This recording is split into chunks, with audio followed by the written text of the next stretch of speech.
So over the last 3-4 months, indeed, progress has been made, significant progress has been made, which is, of course, very much welcome, because the European Union is committed to the membership of this country, of the whole region, of the entire Western Balkan region, to the European Union.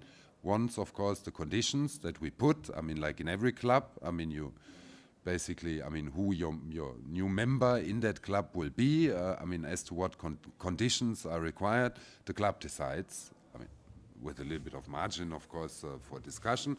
But once the conditions that we have set out are met, this country indeed will be able to join the European Union. This was already decided back in 2000 at the Heads of State Summit in Saloniki. So this is what usually is referred to as the Thessaloniki Agenda. So here we are.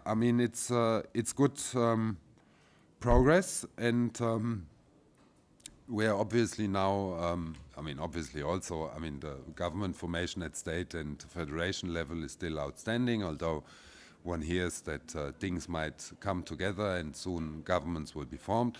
So once we have the governments at the state and the two entity levels in place, we will start discussing with them and together with our other international partners, in particular the ones that bring also liquidity to this country, the International Monetary Fund and the World Bank.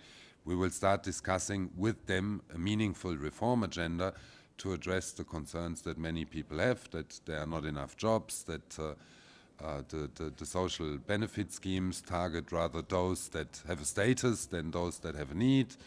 Obviously, a labor market needs to be a little bit flexibilized in order also to drag people from the gray economy into the real economy, that they can contribute to the social benefit schemes, can pay their taxes, etc., etc.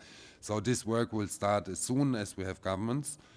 And we are hopeful that maybe even within this year we can develop a decent agenda for reform, and also implementation of the very same can start. Let's see. It's of course a very difficult country which has very difficult governance structures. You coming from Političkog, you know that much better than I do.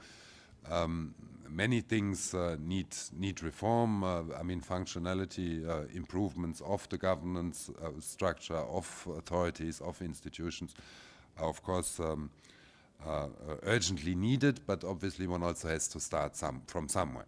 And our starting point is indeed to make sure that the socio-economic conditions are such that it's a nice living here as well.